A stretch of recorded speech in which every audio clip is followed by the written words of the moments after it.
Hello दोस्तों, स्वागत है आपका अपने YouTube channel Rohit Goswami law classes में। आज मैं आपको कराने वाला हूं कॉन्ट्रैक्ट तृतीय, यानी जिसका कोड होता है 2004 या 204, जिसे हम संविदा विधि भी बोलते हैं। संविदा विधि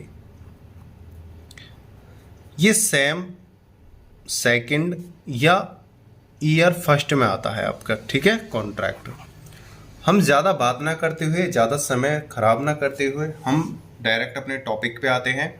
आज मैं आपको कराने वाला हूं एक लॉन्ग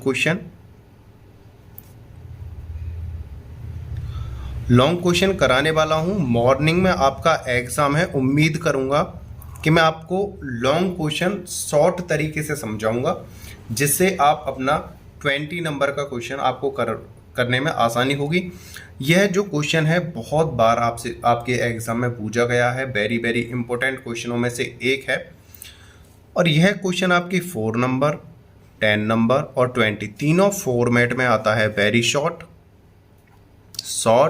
और लॉन्ग, तीनों में यह क्वेश्चन आपका आता है। तो आज मैं आपको लॉन्ग क्वेश्चन शॉर्ट तरीके से कराने वाला हूं, और वीडियो को आप जरा भी काट के ना देखिएगा, क्योंकि यह क्वेश्चन बहुत इंपॉर्टेंट है। और ये कभी कभार तो क्वेश्चन मिला के 20, 25, 30 नंबर तक का भी आ जाता है, ठीक है ना। ज़्यादा बात ना करते हुए चलते हैं अपने क्वेश्चन की तरफ। और क्वेश्चन पर चलने से पहले आपसे छोटी सी रिक्वेस्ट है, अगर आपने अभी तक चैनल को सब्सक्राइब नहीं किया है तो प्लीज़ कर लो, क्योंकि आपके प्रत्येक सेमेस्टर की तैयारी बहुत ही अच्छे तरीके से कराने वाला हूँ इसी यूट्यूब चैनल पर। आपको कहीं जाने की ज़रूरत नहीं होगी। चलते हैं अपने क्वेश्चन की तरफ। जिस तरीके से मैं आपको पहले बताता आया हूं कि पहले हम अपने क्वेश्चन को 2 टाइम रीड कराएंगे। क्वेश्चन है हमारा, अदत्त विक्रेता को समझाइए, उसके अधिकारों का विस्तार पूर्वक वर्णन कीजिए। अदत्त विक्रेता को समझाइए, उसके अधिकारों का विस्तार पूर्वक वर्णन कीजिए। Define unpaid seller, discuss his rights in details. ये है हमारा क्वेश्चन। दोबारा से देख लो, define unpaid seller, discuss his rights in details. ये है हमारा लॉन्ग क्वेश्चन। और इसको लॉन्ग क्वेश्चनों को दूसरे तरीके से भी हमसे पूछ लिया जाता है कि एक अदत्त विक्रेता के धारणाधिकार से क्या अभिप्राय है, यह अधिकार कब प्रयोग किया जाता है तथा कब समाप्त हो जाता है, इसमें और अभिवहन में रोकने के अधिकार में अंतर कीजिए। ये है हमारा दूसरे टाइप से क्वेश्चन हमसे जो पूछा जाता है। क्वेश्चन पर चलने से पहले बस आपका 10 सेकंड का मैं एक आपको मैसेज देना चाहता हूँ।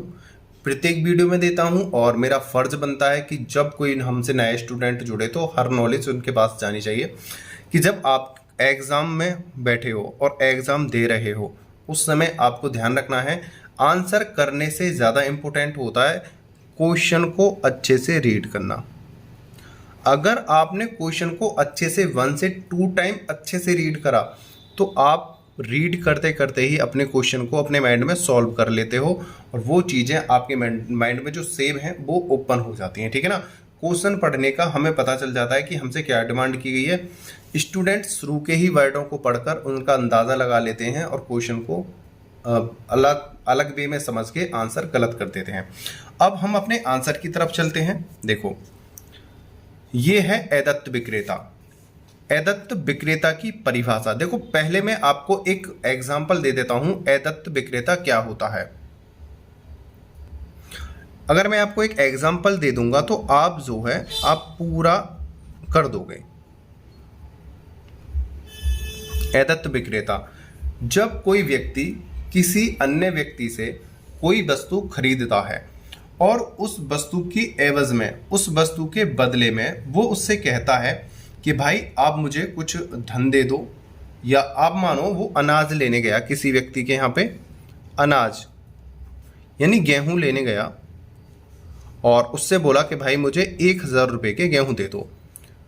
मालिक ने बोला ठीक है भाई, यानी विक्रेता है कि भाई आप गेहूं ले जाओ, और ये कौन है, क्रेता, ले लो गेहूं। लेकिन विक्रेता ने बोला कि मेरे पास 500 रुपये हैं, और 500 रुपये आपको मैं बाद में दे दूंगा, एक तो ये डील हो जाएगी कि 500 रुपये अब ले लो, 500 रुपये में बाद में दे दूंगा। दूसरा ये होता है कि आप मुझे गेहूं दे दो, मैं 1000 रुपये बाद में दे दूंगा, कि या मैं आपको 2 दिन बाद दे दूंगा। तो विक्रेता कहता है कि आपका जो गेहूं है, आपका गेहूं मेरे पास तुला हुआ रखा है 1000 रुपये का गेहूं, आप 2 दिन बाद मेरे पास आइएगा और अपने गेहूं ले जाइएगा और पैसे दे जाइएगा। विक्रेता कहता है, खरीदने वाला कहता है कि भाई ये गेहूं किसी को बेच ना देना, ये गेहूं मैंने खरीद लिए हैं, अब ये समझना कि मैंने खरीद लिए हैं और 2 दिन बाद आपके पैसे देके मैं इसे ले जाऊंगा। एक दूसरी प्रक्रिया ये हो गई, ठीक है, पास रखना। तीसरी प्रक्रिया क्या हो गई कि भाई मुझे 1000 रुपये के गेहूं चाहिए, उधार चाहिए, और आप चाहो तो मैं आपके लिए किसी बिचौलिया को लेकर आ सकता हूं, प्रतिभू को लेकर आ सकता हूं, जो आपको जवान दे दे कि हाँ भाई एक काम करो, आप किसी बिचौलिया को बुला लाओ, मैं उसके कहने पर आपको उधार दे दूंगा। तीसरा आ गया बिचौलिया। बिचौलिया आया, उसने कह दिया कि भाई इसे पैसे के चिंता मत करो, आप इनको अनाज दे दो, उसका जिम्मेदार मैं हूं, अगर ये पे नहीं करेंगे तो मैं कर दूंगा, परेशान ना होइए। एक ये हो गया, देखो, एक तो आधे पैसे दे दिए 50-50, ठीक है, 50-50, आधे दिए आधे ना दिए, यानी कि खरीदा और वहीं पे सेव कर दिया, जमा कर दिया, ठीक है। तीसरा क्या है, बिचौलिया के द्वारा खरीदा। चौथा क्या है, 1000 रुपये के गेहूं खरीदे और उन्होंने क्या है, कोई चेक दे दिया। क्या दे दिया?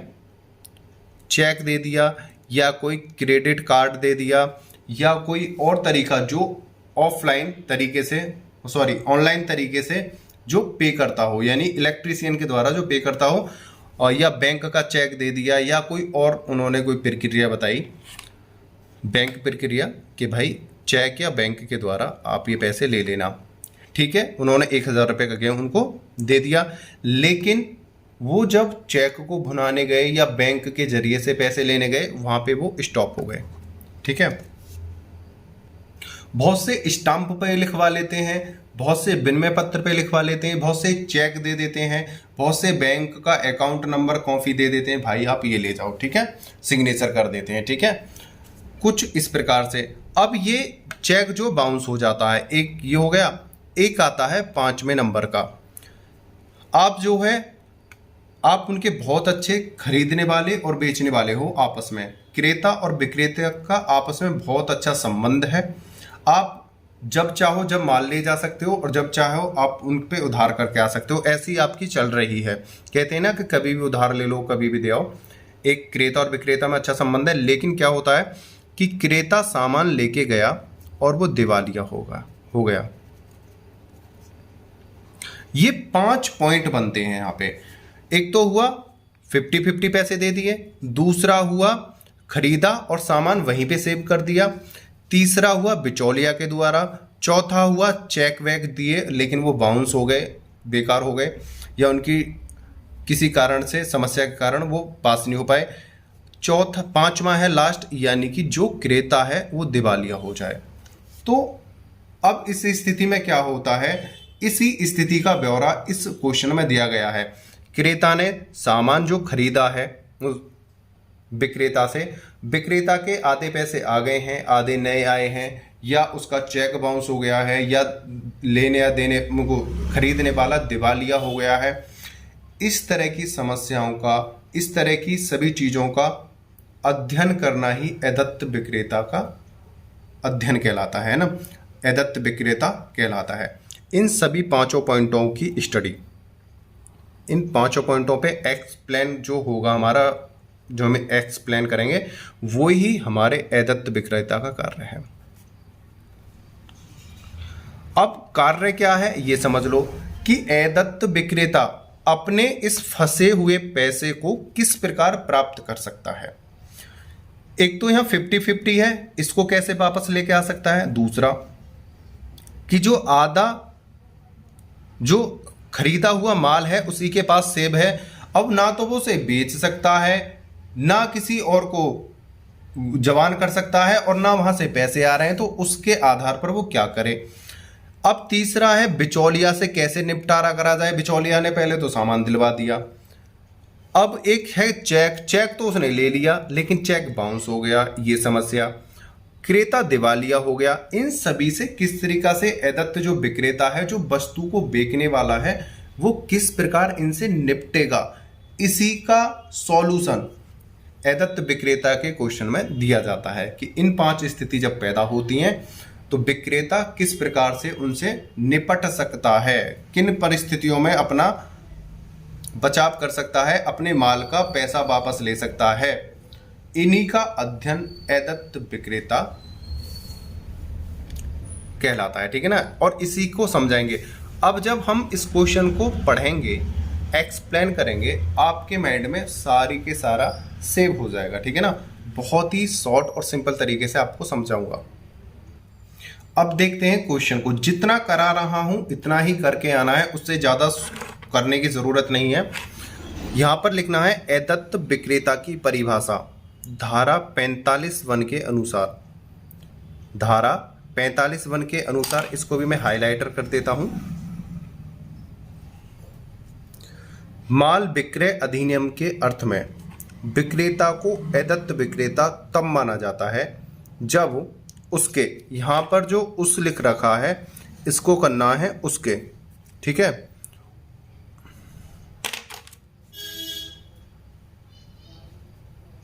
यहाँ क्या और लगा देना, उसके माल का पूरा मूल्य चुकाया या पेश ना किया गया हो। माल विक्रय अधिनियम के अर्थ में विक्रेता को अदत्त विक्रेता तब माना जाता है जब उसके माल का पूरा मूल्य चुकाया या पेश ना किया गया हो। अदत्त विक्रेता तब कहा जाता है या तो उसके माल को के पैसे को पूरे चुकाया ना गया हो, या उसकी जो माल की जो कीमत है उसे पूरा पेश ना किया गया हो, तब उसे अदत्त विक्रेता कहा जाता है।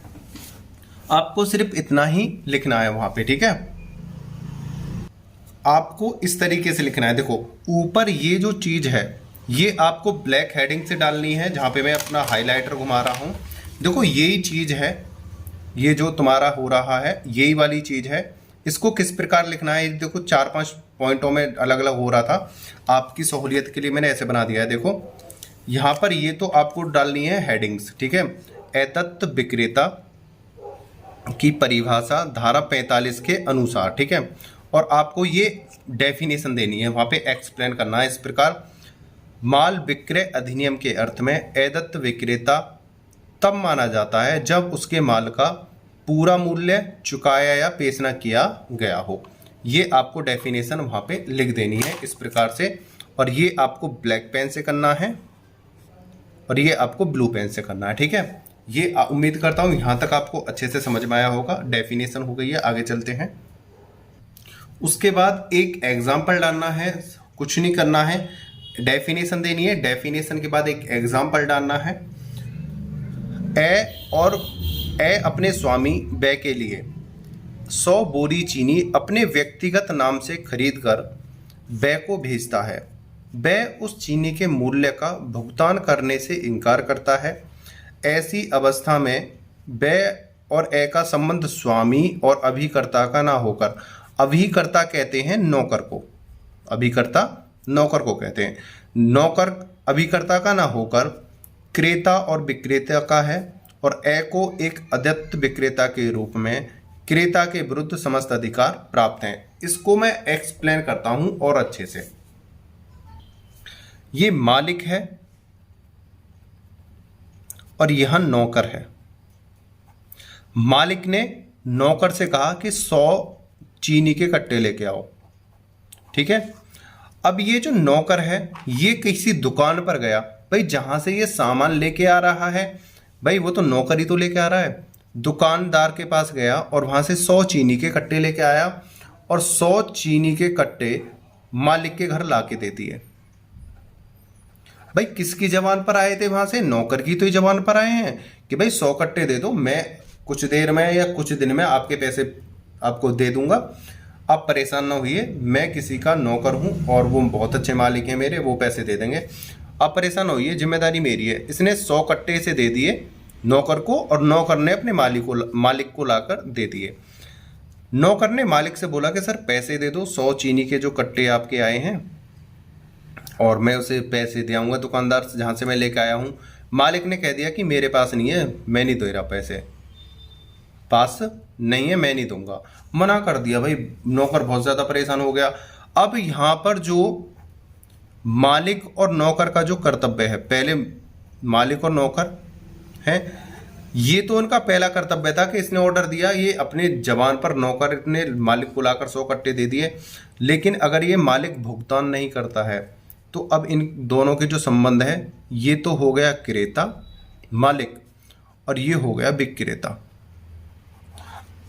भाई विक्रेता है, अपनी जबान पे लाकर इसने इसे प्रोवाइड करा दिया है, इसको दिला दिया है, मालिक देने से इनकार कर रहा है। तो अब यहां पर जो नौकर है यानी जो विक्रेता है, भाई इसके लिए जो ये विक्रेता था दुकानदार, अब नौकर विक्रेता हो गया, मालिक को लाकर दिए हैं। तो नौकर जो है अपने मालिक के ऊपर किसी भी प्रकार का केस लाकर खड़ा कर सकता है। ये स्वतंत्र रूप से स्वतंत्र है कोई भी केस लाने के लिए अपने मालिक के विरुद्ध, क्योंकि इसने झूठ बोलकर उससे 100 कट्टे मंगवाए हैं और उन पैसों को प्राप्त करने के लिए नौकर इस पर बात भी ला सकता है। ठीक है, उम्मीद करता हूं यह बात आपको अच्छे से समझ में आ गई होगी। और एक बात और आपको बता दूं, एग्जाम में हमें जितना सटीक और जितना कम लिखेंगे उतने ज़्यादा नंबर आते हैं। हमारा बच्चे पता है क्या सोचते हैं, ये सोचते हैं कि जितने ज़्यादा पेज हम भरेंगे उतने ज़्यादा नंबर हमारे आएंगे। तो ये बहुत ज़्यादा गलत धारणा है, बहुत गलत कर रहे हैं। कम पढ़ो, बहुत अच्छी तरीके से सटीक करके आओ। और एक दूसरी बात, जब आप कोई क्वेश्चन लॉन्ग क्वेश्चन है, आप उसमें पूरी तरीके से अपने दिमाग में भसड़ कर लेते हो 4-4, 5-5 पेज का और 4-4, 5 बार उसे पढ़ लेते हो, तो उथल पुथल हो जाती है दिमाग में, इधर का उधर फंस जाता है, उधर का उधर खिचड़ी बन जाती है। और एग्जाम टाइम में फिर पता है क्या होता है, तुक्का मारते हैं। तुक्का मारने का रीजन ही है, क्वेश्चन है 3 पेज 4 पेज याद करने का, आप कर रहे हो 10 पेज का। भाई क्या मतलब पड़ा है, उतना ही याद करो जितने क्वेश्चन की डिमांड है और जिससे हम अच्छे नंबर प्राप्त कर सकें। ये जो सारा क्वेश्चन है आप जो देख रहे हो, ऐसे करके देखो, ये क्वेश्चन का आंसर नहीं है। आज आपको बता दूं, ये क्वेश्चन का आंसर नहीं है। ये कुछ चीजें हमें समझाने के लिए बताता है, कुछ चीजें हमें समझाने के लिए बताता है। ये तो हमें समझाता है, लेकिन हमें इंपॉर्टेंट चीज निकाल कर वहां पे देनी होती है। ठीक है ना, तो इसलिए परेशान ना होना, मैं आपको वही चीज करा रहा हूं जो आपके लिए उपयोगी है। ठीक है, आगे चलते हैं। अब हमें आगे समझना है अदत्त विक्रेता के अधिकार। देखो क्वेश्चन में हमसे पूछा गया था अदत्त विक्रेता के अधिकार, राइट्स ऑफ अनपेड सेलर। धारा 46 के अनुसार इस अधिनियम और किसी प्रचलित विधि के अधीन, इस अधिनियम में और किसी प्रचलित विधि के अधीन रहते हुए माल के अदत्त विक्रेता को उस नाते विभिन्न अवस्थाओं में माल के विरुद्ध निम्नलिखित अधिकार हैं। मतलब जो उसने माल बेचा है उसे उसके बदले में उसके या तो माल को प्राप्त करने का या माल के बदले में पैसे प्राप्त करने का निम्नलिखित अधिकार, जो उसके विभिन्न अधिकार हैं उनको दिया गया है। वो कौन कौन से अधिकार हैं उनको समझते हैं। देखो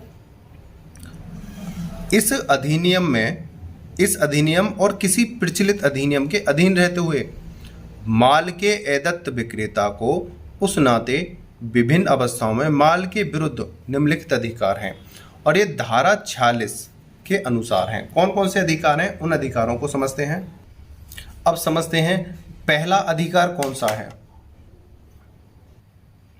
पहला अधिकार है हमारा धारणा अधिकार का अधिकार। धारण अधिकार का अधिकार, आगे पढ़ते हैं। धारण अधिकार का अर्थ है माल पर कब्जा बनाए रखना। जो हमने वस्तु बेची है उसको हमारे पास ही अभी सेव है। क्या मैंने जो आपको एग्जांपल दिया था कि मैंने 1000 रुपये का सामान लिया और उनसे बोला कि भाई मैंने 1000 रुपये का सामान ले लिया है, इसे पैक करके आप रख दो, मैं 1-2 दिन में या 1 हफ्ते में आके अपना सामान ले जाऊंगा और अपने पैसे आपके पैसे तुम्हें दे जाऊंगा। ये कुछ भी सामान हो सकता है, आप कुछ भी वहां पर कहते हैं ना कि मैं वहां पे ठेका दिया आया या मैं उसकी साई दिया आया। इस प्रकार से हम जब कोई सामान वहां पे खरीद कर छोड़े आते हैं, पैसे बकाए रह जाते हैं, तब तक उस पे मालिक का ही अधिकार रहता है जब तक उसके पूरे पैसे ना चुका दिए जाएं। कभी कभार ऐसा होता है कि हम भैंस देखने जाते हैं, कि भाई हमें भैंस दे दो, कि ठीक है भैया कोई बात नहीं, लेकिन आप साई तो दे जाओ हमें कि भैया ये 2000 रुपये भैंस की साई है, और हम एक डेट रख देते हैं कि हम उस डेट को आएंगे और अपने इस सामान को, इस भैंस को हम ले जाएंगे।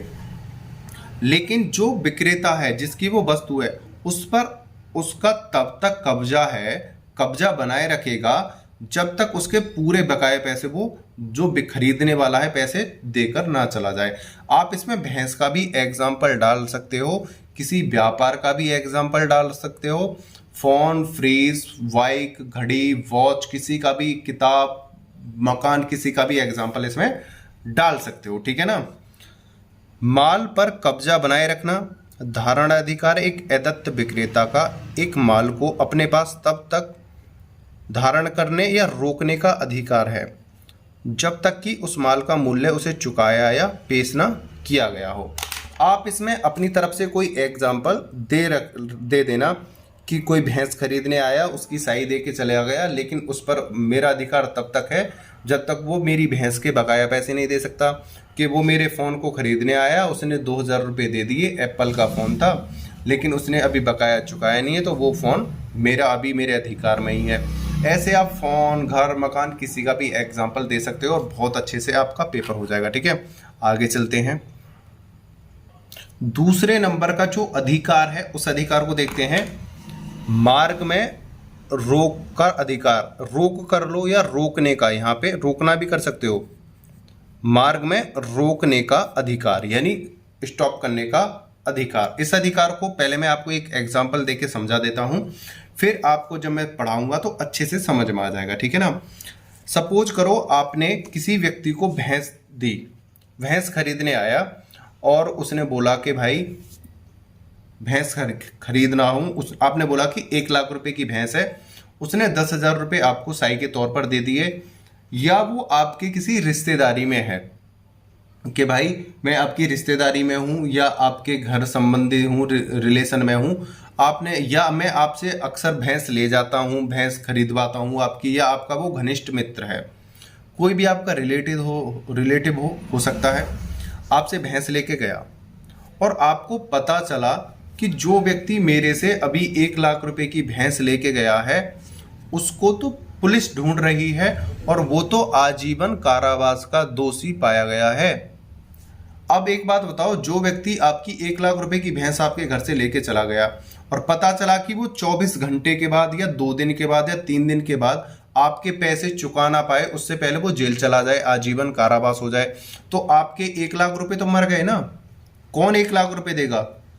सपोज करो आपकी भैंस वो लेके गया और रास्ते में उसे पुलिस उठा के ले गई कि भाई आप पे तो मर्डर का केस है, बलात्कार का केस है, आप पे तो दिवालियापने का केस है, आप तो देशद्रोही हो, आपको तो आजीवन कारावास हो गई।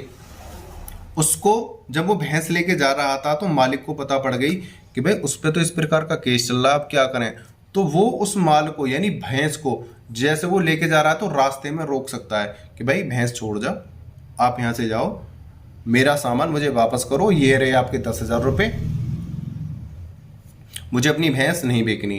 क्योंकि उसे पता पड़ गया कि ये व्यक्ति जो है जेल जाने वाला है, आजीवन कारावास होने वाली है या मृत्युदंड होने वाला है और मेरे 1 लाख रुपए मारे जाएंगे। या जिस व्यक्ति को हमने सामान बेचा है उसने हमें टाइम दिया है 1 महीने, 2 महीने, 15 दिन, 6 महीने, और पता चले कि वो व्यक्ति तो दिवालिया हो गया है, उस पर तो सरकार का ही बहुत ऋण है, वो तो जेल जाने वाला है। तो ऐसी स्थिति में भी आपने जिस सामान से का उससे व्यापार करा है, आप उस सामान को या तो रोक सकते हो कि भाई अब मुझे सामान बेचना ही नहीं है, हमारी जो डील है वो कैंसिल है, आपने जो मुझे एडवांस में दिया है अगर दे रखा हो तो उसके एडवांस को वापस कर सकते हो या एडवांस को भी खा सकते हो।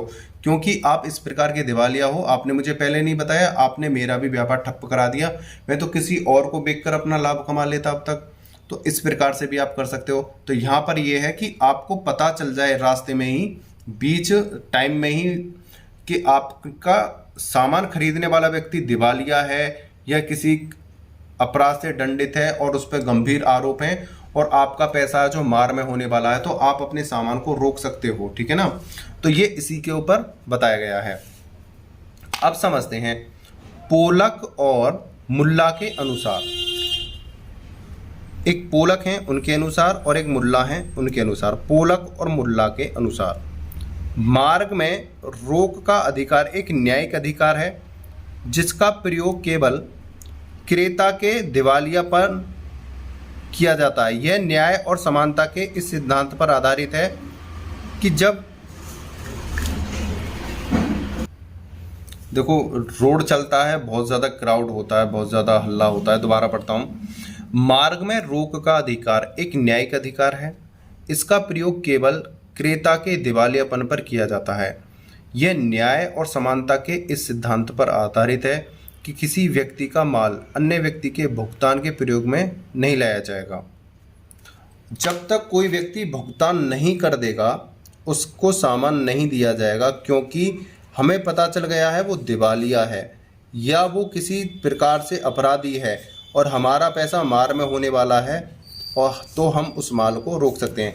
आप दिवालिया का या किसी गंभीर अपराध का यहाँ पर एग्जाम्पल दे सकते हो, ठीक है ना। उम्मीद करता हूँ। और आपको सुनो, इससे ज़्यादा लिखने की ज़रूरत नहीं है, आपको भी पता है।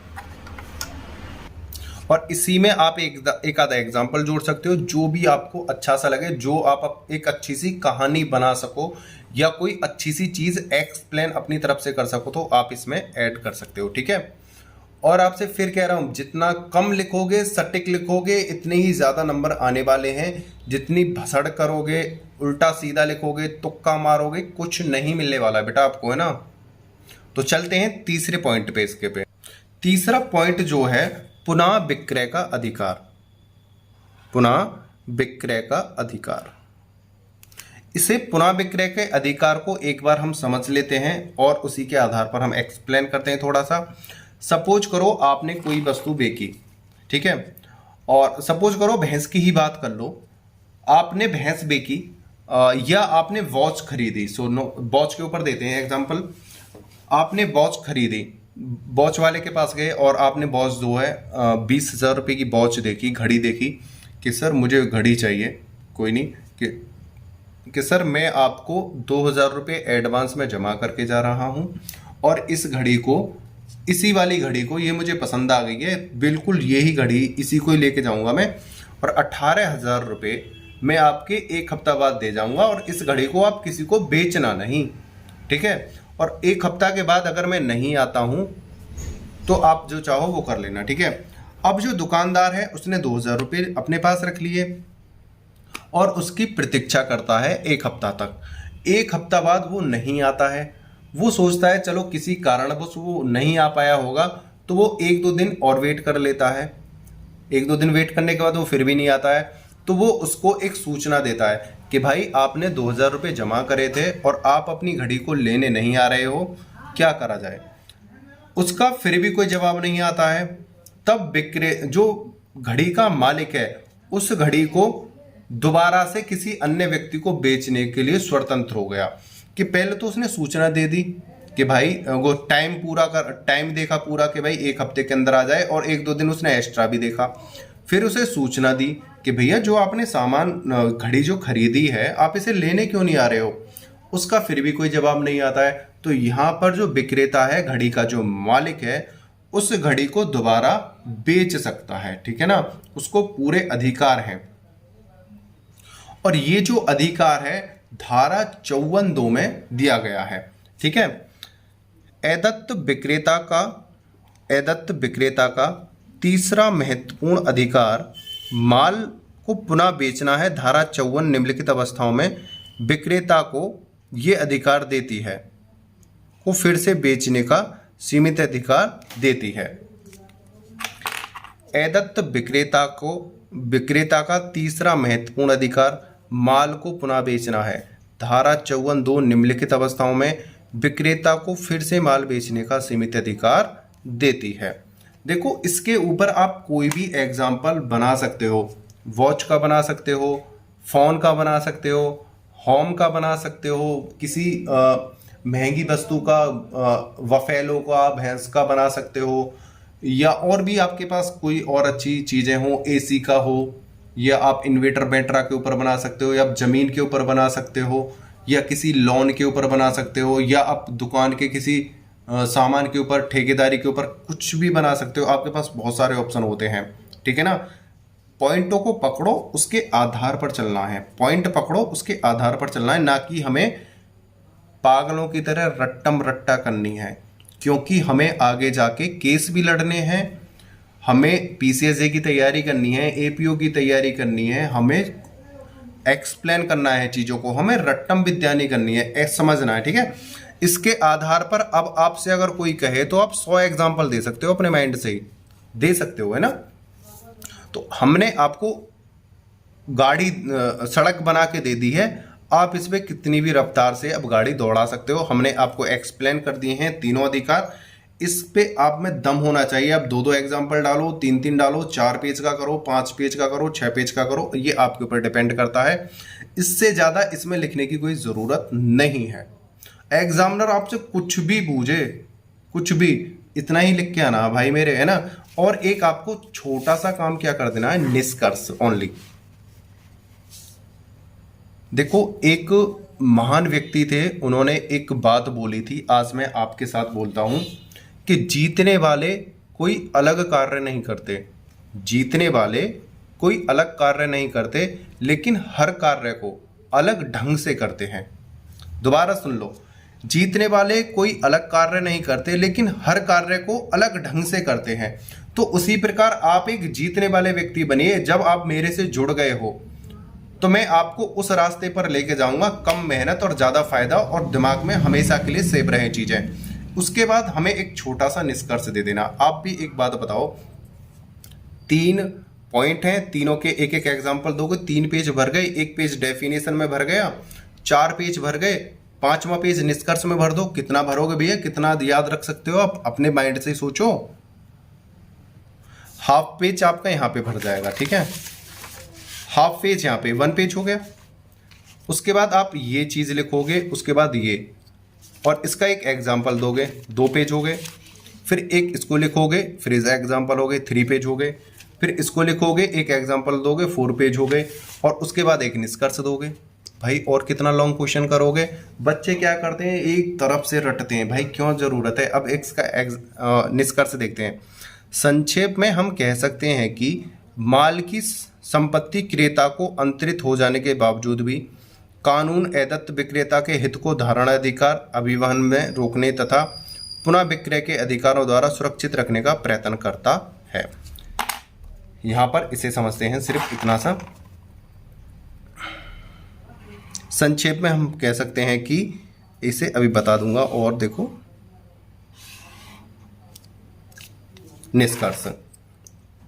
संक्षेप में हम कह सकते हैं कि माल की संपत्ति क्रेता को अंतरित हो जाने के बावजूद भी, मतलब जो विक्रेता है अपनी वस्तु को बेचने के बावजूद भी, कानून अदत्त विक्रेता को, जो सामान बेचने वाला है, जिसका आधा पैसा चुकाया गया है, के हित को निर्धारण अधिकार अभिवहन में रोकने तथा पुनः विक्रय के अधिकार द्वारा सुरक्षित करने का प्रयत्न करता है। या तो वो वस्तु को रोक सकता है, या उस पर अपना अधिकार बना के रख सकता है, या उसे दोबारा बेच सकता है, इस प्रकार के अधिकार देता है, ठीक है ना। इससे अदत्त विक्रेता के अधिकारों को सुरक्षा प्रदान होती है। निष्कर्ष में सिर्फ आपको ये लिख देना है, और इससे ज़्यादा आपको लिखने की कोई ज़रूरत नहीं है। सारी चीज़ें मैंने एक्सप्लेन कर दी हैं, क्यों इतना लिखना है, इससे ज़्यादा क्यों नहीं लिखना है। और देखो 4-5 पेज का हो जाएगा, और आपको क्या करना है, 30 या 40 मिनट में आपको लॉन्ग क्वेश्चन करना होता है। उम्मीद करता हूँ यह क्वेश्चन आपको बहुत अच्छा लगा होगा।